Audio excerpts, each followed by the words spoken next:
দেখছেন আমরা vermi compost তৈরি করার প্রধান ধাপ হচ্ছে গোবর। এই গোবরটা আমরা 1 মাস যাবত জাগ দিয়ে রাখছি যাতে মিথেন গ্যাস চলে যায়। এরপর আমরা এটা সংগ্রহ করে এখন চারির ভিতরে দেব।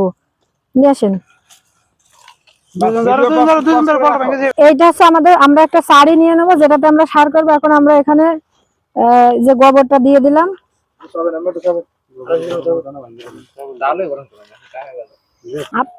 আমরা এভাবে মোটামুটি কলা গাছটা কুচি কুচি করে নেবো যাতে কলা গাছটা সুন্দর করে গোবরের সাথে মেশে, তখন পচে যাবে। এগুলো কি দেওয়া যাবে? এগুলো তো দেওয়া যাবে না।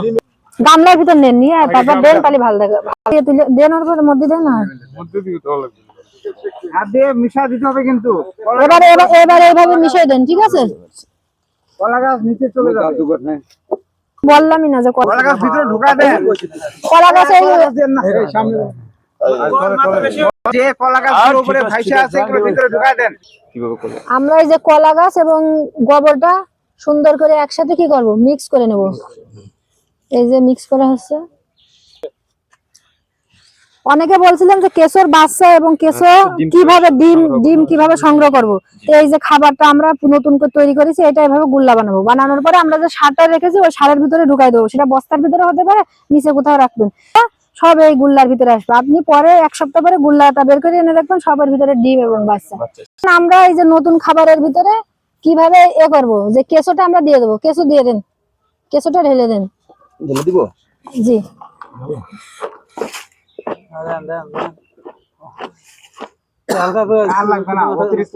হ্যাঁ থাক। এই যে কেশোটা আমরা দিয়ে দিলাম।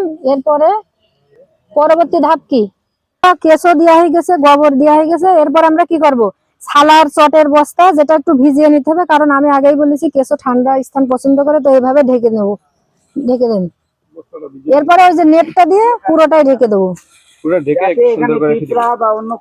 যাতে এখানে পিঁপড়া বা অন্য কোনো শত্রু পোকা এসে আমাদের কেঁচো না খেতে পারে। আর হচ্ছে দ্বিতীয় কথা, অন্ধকার করে রাখলে কেঁচো অন্ধকার পরিবেশ খুব পছন্দ করে। অন্ধকার থাকলে ওরা দ্রুত খাবে এবং আপনার সার উৎপাদন করবে। এভাবে আপনার 1 মাস রাখার পরে মোটামুটি 35 দিনের ভিতরে আপনি সারটা সংগ্রহ করতে পারবেন। জি।